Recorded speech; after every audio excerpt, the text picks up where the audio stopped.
নমস্কার সবাইকে। আজকে হচ্ছে অক্ষয় তৃতীয়া।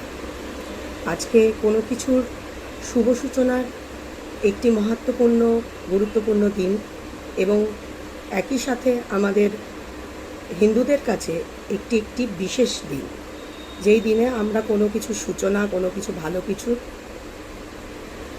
আশা করে থাকি যে সেটি সফল এবং অক্ষয় হয়ে থাকবে। অর্থাৎ অক্ষয় মানে যার বিনাশ নেই, মানে যার ক্ষয় নেই, যে অবিনশ্বর। এই দিনটিতে আমার চ্যানেলটি শুরু করার প্রথম কারণ হচ্ছে, যে আমায় সবচেয়ে বেশি এনকারেজ করেছে সব কিছুতে, সেটি হচ্ছে আমার 12 বছরের সন্তান, অর্থাৎ আমার ছেলে আয়ুষ্মান। আমরা মা বাবাদের কাছে সন্তানদের বড় করার প্রধানতম কারণ হচ্ছে যে সে যেন একটি ভালো মানুষ হয়, ভালো মানসিকতার মানুষ হয়, অর্থাৎ সে যেন মানুষের মতো মানুষ হয়। এবং সন্তান রূপে যখন আমরা তার কাছ থেকে বিনিময়ে একটি ভীষণভাবে ভালোবাসা এবং তার এই উৎসাহ দেওয়ার প্রেরণা পেয়ে থাকি, সেটার চেয়ে বড় কিছু মনে হয় আমাদের কাছে হয় না অন্যতম কিছু। টাকা পয়সা দিয়ে অনেক কিছুই কেনা যায় না, সেটির অন্যতম হচ্ছে সন্তানের ভালোবাসা। সুতরাং আমি নিজেকে ঈশ্বরের আশীর্বাদ প্রাপ্ত বলে মনে করি যে আমার এইটুকুনি ছেলে আমার প্রত্যেকটি কাজে যে আমাকে উৎসাহ দিয়েছে এবং বিশ্বাস রেখেছে যে তার মা পারবে। আমরা যখন এই সমাজে দাঁড়িয়ে শুধু দেখি যে বিভিন্ন জন বিভিন্নভাবে আমাদেরকে পথের কাঁটা হয়ে দাঁড়ায়, বা হয়তো আপনাকে ভীষণভাবে উৎসাহিত না করে হয়তো আপনি ডিসকারেজমেন্টটা বেশি পান, সেখানে আমার সন্তানের থেকে এই প্রাপ্তিটা আমার কাছে অনেক বড়, এবং তার উৎসাহে উৎসাহিত হয়ে আজকে আমার এই চ্যানেলের প্রথম সূচনা। তো আপনাদের সকলের এবং ঈশ্বরের আশীর্বাদ অবশ্যই কাম্য। আজকে অক্ষয় তৃতীয়া এবং আমার এই চ্যানেলের নাম মোক্ষ, অর্থাৎ নামটা শুনেই বোঝা যাচ্ছে যে মোক্ষা হচ্ছে কথার মানে মোক্ষ, অর্থাৎ আমাদের আলটিমেট জীবনের জার্নিটা, সেখানে গিয়ে আমরা কিছু পাওয়ার আশায় আমরা পৃথিবীতে আসি। পৃথিবীতে এসে আমরা দৈনন্দিন আমাদের জীবনযাপন করি, তার সাথে সাথে কর্মও করে থাকি, সে যে কর্মই হোক। আমরা সাধারণত কর্মের মাধ্যমে কিছু না কিছু অ্যাচিভমেন্ট করারই চেষ্টা করি, অর্থাৎ প্রাপ্তি চাই। যে আমরা চাকরি করি অর্থ উপার্জনের জন্য, অর্থাৎ উদ্দেশ্য ছাড়া কোনো কর্ম হয় না। উদ্দেশ্যটা কি? আপনি একটি ভালো জীবনযাপন করবেন, আপনি আপনার সমস্ত আশা আকাঙ্ক্ষা পূরণ করবেন, বা আপনি যেগুলো ডিজায়ার, আপনার চাওয়া পাওয়াকে পরিপূর্ণ করবেন। আবার অনেকের অন্যতম প্রধান প্রাপ্তিই হচ্ছে এই জগতের সকল আশা আকাঙ্ক্ষা, অর্থাৎ মুক্তি লাভ। মুক্তির পথে এই জাগতিক কোনো কিছুই কোনোভাবেই দাঁড়াতে পারে না। সেগুলো ছাড়া যে মুক্তি, মানে আমাদের চিত্তের মুক্তি, অর্থাৎ আমাদের সোল, আত্মার মুক্তি, সেই নিয়েই আমাদের এই চ্যানেল করা। অর্থাৎ কিছু ইনফরমেটিভ ডিসকাশন, বা আমি চাইব যে কিছু ইনফরমেশান এখানে শেয়ার করার রিগার্ডিং আমাদের ধর্ম, স্পিরিচুয়ালিটি, আমাদের বিভিন্ন ঈশ্বরের বাণী, বা আমাদের বিভিন্ন রকম গ্রন্থের ভাব তুলে ধরা, এবং সাথে সাথে থাকবে অন্যরকমভাবে বিভিন্ন উপায়ে ঈশ্বরের সাধনা। ঈশ্বরকেন্দ্রিক এটি একটি চ্যানেল, কারণ দৈনন্দিন জীবনে আমরা ইঁদুর দৌড়ে দৌড়াচ্ছি। সব কিছুরই একটা ভালো দিকও আছে, একটা খারাপ দিকও আছে। মানে আমরা প্রতিদিনই ব্ল্যাক এবং হোয়াইট, ডার্ক এবং সাদা, অর্থাৎ সাদা কালোকে নিয়েই আমরা দৈনন্দিন লড়াই করছি। অন্ধকার এবং আলো, এই যে যুদ্ধ, এটা প্রতিদিনই আমরা ফেস করছি বিভিন্নভাবে। তেমনি ঈশ্বরেরও যেরকম ভালো দিকও আছে, আবার ঈশ্বরের পথে চলতে গেলে অনেক কিছু বাধাপ্রাপ্তও হই। সেটা হচ্ছে একটা ডার্ক সাইড।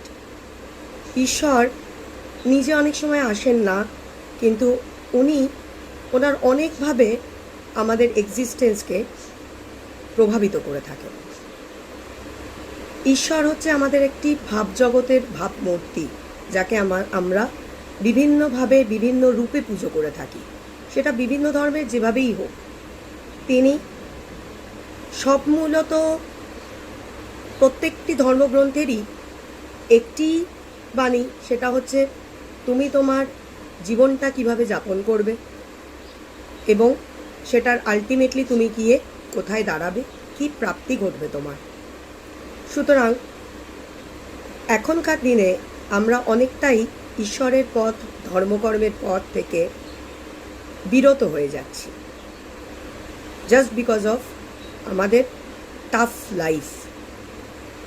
এই চ্যানেলের মাধ্যমে আমার উদ্দেশ্য কিছু ডিসকাশন এমন আমরা করব যার মাধ্যমে একটু ঈশ্বর চিন্তায় থাকাটা আমার মনে হয় ভীষণ দরকার। তো আজকে অক্ষয় তৃতীয়ার বিশেষ বিশেষ যে মাহাত্ম্যগুলো, সেগুলোকে নিয়ে একটু আলোচনা করে নিই আমরা, যে কেন এই মাহাত্ম্য। সেটা হচ্ছে আজকে আমাদের পঞ্জিকা অনুযায়ী বৈশাখ মাসের বসন্তকালের শুক্ল তৃতীয়া, অর্থাৎ আমরা যে অমাবস্যাটা কাটাই তার পরের দিন হচ্ছে নিউ মুন, তার তৃতীয় দিবসে এই দিনটি পালিত হয়ে থাকে। এই দিনের অন্যতম গুরুত্বপূর্ণ বিষয় হচ্ছে আজকের দিনে অনেক নানান বৈচিত্র্যময় এবং গুরুত্বপূর্ণ ঘটনা ঘটেছিল। তার মধ্যে প্রধান অন্যতম একটি হলো আজকের দিনে শ্রীকৃষ্ণের সাথে তার বাল্যবন্ধু এবং অন্যতম তার সাধক সুদামার পুনর্মিলন হয়। তাদের বন্ধুত্ব চিরনিদর্শন আমাদের জন্য। যেই সুদামা ছিলেন অন্যতম দরিদ্র একটি ব্রাহ্মণ, একটি ছোট্ট কুটিরে তার সংসার নিয়ে বসবাস করতেন এবং সংসার চালানোকালীন তিনি বুঝতে পারেন যে তার এই দরিদ্রতা তার পথের অন্তরায় এবং তিনি দৈনন্দিন জীবন কোনোভাবেই আর যাপন করতে পারছেন না। তখন তার স্ত্রী সুশীলা তাকে উপদেশ দেন যে তুমি তো সারাদিন কৃষ্ণ কৃষ্ণ করো, তাহলে তোমার কৃষ্ণ বন্ধুকে কেন বলছো না যে তোমার এই অবস্থা? তুমি গিয়ে তাকে বলো, সে সাহায্য নিশ্চয়ই করবে। তার বারংবার এই বলাতে সুদামা ভাবে যে তাহলে যাই, এতদিন পর গিয়ে আমার বাল্যবন্ধু শ্রীকৃষ্ণের সাথে একবার দেখা করে সাক্ষাতে তাকে আমি আমার সমস্ত কিছু বলে আসি, যদি সে দয়াশীল হয়। এবং তিনি যান, তবে তার মনে কিছু ইতস্ততা চলতে থাকে, কারণ কৃষ্ণ হচ্ছে তখনকার দিনে দ্বারকাধিপতি এবং তিনি একটি দরিদ্র ব্রাহ্মণ। তাকে কিভাবে কৃষ্ণ নেবেন তিনি সেটা বুঝতে পারছিলেন না।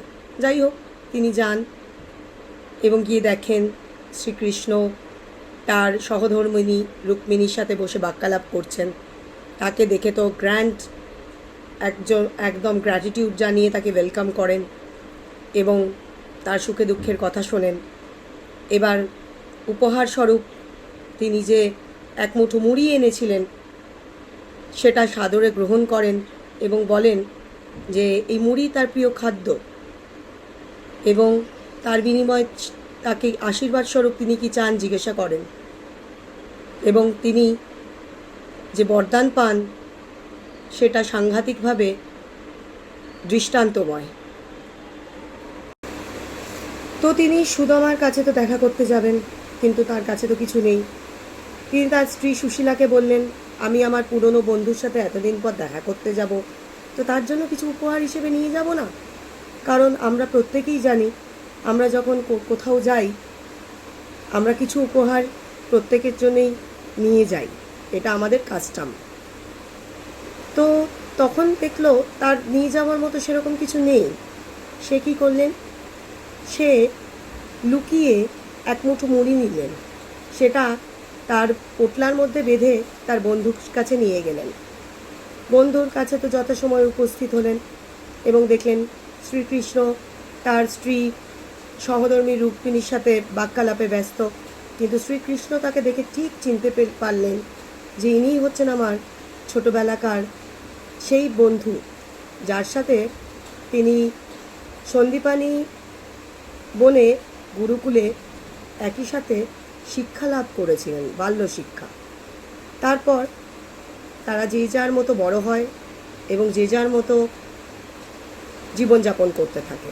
শ্রীকৃষ্ণ হয়ে যান দ্বারকাধীশ এবং সুদামা তিনি ছিলেন একজন গরিব ব্রাহ্মণ, যিনি কিনা অতি কষ্টে তার জীবন নির্বাহ করতেন।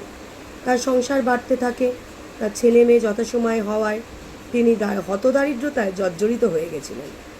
তো তিনি তো যেই উদ্দেশ্যে গেছিলেন এবং আশা করে গেছিলেন তার এই বন্ধুকে আমাদের শ্রীকৃষ্ণ উপহার স্বরূপ হয়তো এমন কিছু দান করবেন যাতে তার এই দরিদ্র চিরকালের জন্য ঘুচে যায়। কিন্তু তিনি বুঝতে পারেন যে হয়তো বা সেই সাহায্যটা তিনি শ্রীকৃষ্ণর থেকে পাবেন না। তিনি হতাশ হন। তিনি যথাসময়ে তার গ্রামে ফিরে আসেন, কিন্তু তিনি তো অবাক, গ্রামের পুরোপুরি চিত্র পাল্টে গেছে। এখানে সকালে সবাই ঠিক সেরকমই, দ্বারকার যেরকম প্রত্যেকে দামি দামি পোশাক, দামি দামি খাবার দাবার, দামি দামি জীবনযাপন করে থাকেন, এখানেও সকলে ঠিক সেইভাবেই ঘোরাফেরা করছে। তার স্ত্রী সুশীলা অত্যন্ত দামি পোশাক পরে আছেন, তার ওই ছোট্ট কুটির সেটা প্রাসাদে পরিণত হয়েছে। তখন তিনি বুঝতে পারলেন শ্রীকৃষ্ণের লীলা, যে এটি তার বন্ধু ছাড়া অন্য কেউ করেনি, তারই লীলা। এটি হচ্ছে অন্যতম বন্ধুত্বের নিদর্শন, যেখানে এখন এই বন্ধুত্ব আশা করাটাই মানে সাংঘাতিক দুর্লভ জিনিস। কারণ আমরা জানি বর্তমানে বন্ধুত্বের নামটাই বদল হয়ে গেছে। বন্ধুত্ব বলে অ্যাজ সাচ আমরা কিন্তু সেই আশাটা কারোর মাধ্যমেই করতে পারি না। যাই হোক, তো অন্যতম আরেকটি গুরুত্বপূর্ণ হলো আজকে দিনে আমরা লক্ষ্মীর পাশাপাশি যাকে ধনদেবতা বলে পূজিত করি, সেই কুবেরের লক্ষ্মী লাভ হয়। অর্থাৎ কুবের আমাদের শিবের যে আরাধনা করেছিলেন তার সিদ্ধ লাভ ঘটে, সেই সিদ্ধি লাভের ফলে তিনি লক্ষ্মী লাভ করেন। সেই কারণে আজকের দিনে আমাদের প্রত্যেকের ব্যবসা এবং ঘরে ঘরে ধনৈশ্বর্যর কামনায় আমরা লক্ষ্মী এবং কুবের এবং গণেশের পুজো করে থাকি। অন্যতম গুরুত্বপূর্ণ হলো আরেকটি ঘটনা, সেটি সূচনা আজকের দিনেই ঘটেছিল, যেটি আমাদের প্রত্যেকের জীবনে ওতপ্রোতভাবে জড়িত। আমাদের জীবনই হয়তো দাঁড়িয়ে আছে সেই প্রত্যেকটা পৃষ্ঠায়। সেটা হচ্ছে মহাভারতের রচনা। আমাদের ঋষি ব্যাসদেব এবং গণেশ একসাথে মিলিত হয়ে আজকের দিনে মহাভারতের সূচনা করেছিলেন, যেটি হিন্দু ধর্মের অন্যতম মহাকাব্য এবং অবিনশ্বরভাবে যুগ যুগান্তর ধরে আমাদের জীবনের প্রত্যেকটা পৃষ্ঠায় ওতপ্রোতভাবে জড়িত হয়ে আছে। আরেকটি অন্যতম গুরুত্বপূর্ণ ইভেন্ট হলো ত্রেতা যুগের সূচনা। অর্থাৎ আজকের দিনে সত্যযুগের শেষ এবং ত্রেতা যুগের সূচনা ঘটেছিল। যেই ত্রেতা যুগেও আমরা দেখে থাকি অনেক গুরুত্বপূর্ণ ঘটনা ঘটেন এবং অনেক মহাঋষি মুনিদের আবির্ভাব হন, যেটা কিনা এই কলিযুগে কিন্তু আমরা সেইভাবে কোনো মহাঋষি বা সেই দেবতুল্য মানুষের দেখা আর পাই না সচরাচর। যাই হোক, আরেকটি অন্যতম গুরুত্বপূর্ণ ঘটনা হলো আজকে দিনে যাকে আমরা আমাদের মহা এই বিশ্ব ব্রহ্মাণ্ড সৃষ্টির অন্যতম দেবতা বলে মনে করে থাকি, বিষ্ণু। শ্রী বিষ্ণুর ষষ্ঠ অবতার অর্থাৎ পরশুরামের জন্ম হয়, যেই কারণে আজকের দিনটিকে কিন্তু পরশুরাম জয়ন্তীও বলা হয়। সুতরাং আজকের দিনে আমরা দেখতে পাচ্ছি অনেক কিছু ঘটে, সেরকমভাবেই ঘটে আমাদের মা গঙ্গার আবির্ভাব, যেটি কিনা মর্তে তার আগমন হয়েছিল আজকের দিনে। যেই গঙ্গা আমাদের দৈনন্দিন জীবনে শুধু পিপাসা নিবৃত্তি না, আমাদের প্রত্যেকটা শুভ কার্যে লেগে থাকে।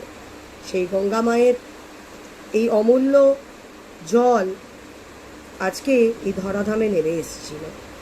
সুতরাং দেখতে পাচ্ছি যে আমাদের এই দৈনন্দিন জীবনে এই অক্ষয় তৃতীয়ার প্রচুর প্রচুর মাহাত্ম্য আছে। আজকের দিনে যেরকমভাবে পুরনো বন্ধু তার পুনর্মিলন, অন্যতম কারণ আমাদের মহাগ্রন্থ মহাভারতের সূচনা, একই সাথে লক্ষ্মী লাভ, একই সাথে মা গঙ্গার মর্তাধামে আগমন, একই সাথে পরশুরামের জন্মজয়ন্তী এবং অন্যতম পাণ্ডবদের বনবাসের টাইমে তাদের ক্ষুধানিবৃত্তির মতো আর কোনো সামগ্রী বেঁচে ছিল না।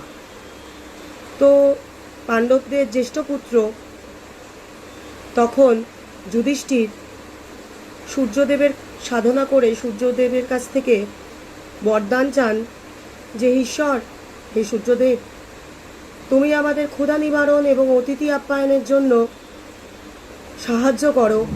আমাদের এই ক্ষুধা নিবৃত্তির জন্য তুমি আমাদেরকে কিছু সামগ্রী উপহার স্বরূপ দাও, আশীর্বাদ করো, যাতে আমাদের সাথে সাথে আমরা আমাদের অতিথিদেরও ক্ষুধা নিবারণ করতে পারি। সেই সংকল্প তার পূর্ণ হয় এবং তিনি শ্রীকৃষ্ণের থেকে এবং মা দ্রৌপদী তার প্রার্থনার মাধ্যমে শ্রীকৃষ্ণের থেকে আজকের দিনে অক্ষয় পাত্রটি পেয়েছিলেন আশীর্বাদ স্বরূপ। অক্ষয় পাত্র অর্থাৎ যেই পাত্র থেকে কোনো ধন সম্পত্তি, ক্ষুধা নিবারণের সামগ্রী কোনোদিনও ফুরাবে না। ঈশ্বরের আশীর্বাদ স্বরূপ এই অক্ষয় পাত্রটি তারা তাদের এবং অতিথিদের সেবা কার্যের জন্য এবং তার মাধ্যমে মহামনীষী অনেকের আপ্যায়নের হিসেবে যুধিষ্ঠির সেটি লাভ করেছিলেন। সুতরাং আজকের দিনে দাঁড়িয়ে আমরা দেখতে পাচ্ছি যে সেই সময় অক্ষয় তৃতীয়া অর্থাৎ আজকের দিনটি হচ্ছে পঞ্জিকা অনুযায়ী বসন্তকালের বৈশাখ মাসের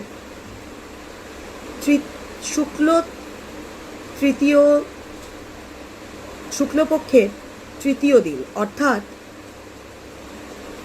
চন্দ্র হিসেবে যে অমাবস্যার প্রথম চন্দ্র আমাদের আকাশে ওঠে, সেখান থেকে গণনা করলে আজকে সেই নিউ মুন্ডের থার্ড ডে, বৈশাখ মাসের বসন্তকালের শুক্লপক্ষের তৃতীয় দিবস, যেটি অক্ষয় তৃতীয়া নামে আমাদের কাছে পরিচিতি লাভ করেছে। এবং বিভিন্ন রকমভাবে বিভিন্ন শুভ কার্যের সূচনা এই দিনে হয়ে থাকে এবং সেইভাবেই আজকে আমি যতটা পারলাম এই বিষয় নিয়ে আপনাদের কাছে আলোচনা করলাম এবং আগামী দিনে এই আলোচনা আরও নানান রকম বিষয় যাতে করতে পারি, ইনফরমেটিভ কিছু আপনাদের জানাতে পারি, আপনারাও জানতে পারেন আমাদের ধর্মের, ঈশ্বরের কিছু বাণী, কিছু কথা। কারণ ঈশ্বরের কথা আমার মনে হয় পজিটিভ ভাইব্রেন্স ছাড়া কোনোদিনও অন্য কিছু যিনি কিছু এফেক্ট দেন না। এবং যারা নাস্তিক বা মনে করেন আমরা ঈশ্বর বলে কিছু মানি না, তারাও কিন্তু তাদের ঐকান্তিক চিত্তে কোনো না কোনো শক্তিকে নিশ্চয়ই বিশ্বাস করে থাকেন। এবং শুভ শক্তি কখনোই অশুভ পথে কাউকে পরিচালনা করে না। সুতরাং আমার প্রচেষ্টা থাকবে ছোট ছোটোভাবে বা কিছুটা কখনো ইলাবোরেটভাবে আপনাদের কাছে সেই আলোচনা পৌঁছে দেওয়া এবং আপনাদের সহযোগিতা, আশীর্বাদ, সাপোর্ট আমি অবশ্যই কাম্য করে থাকবো। এবং আমার যে 12 বছরই ছেলেটি, সেও যেন আপনাদের সহযোগিতা পায়। কারণ আমার অন্যতম আরেকটি চ্যানেল আছে, যেই চ্যানেলটি আমার তাকে নিয়েই তৈরি, অর্থাৎ আমি এবং আমার ছেলে। সেই চ্যানেলটির নাম মমস ম্যাজিক উইন্স লাভ। নামটা শুনেই বোঝা যাচ্ছে মা এবং ছেলের ভালোবাসার একটি চ্যানেল, যেখানেও আপনাদের প্রত্যেকের আশীর্বাদ আমি কাম্য করে থাকব। অন্যতম আরেকটি গুরুত্বপূর্ণ দিক আজকের দিনটি হচ্ছে আমাদের হিন্দুদের অন্যতম তীর্থযাত্রা কেদারনাথ বদ্রীনাথ সম্পর্কিত। অর্থাৎ এই যে 6 মাস আমাদের কেদারনাথের দ্বার বন্ধ হয়ে যায়, সেখানে ঈশ্বরের উদ্দেশ্যে একটি অক্ষয় দ্বীপ জ্বালানো হয়। সেটি দেখা যায়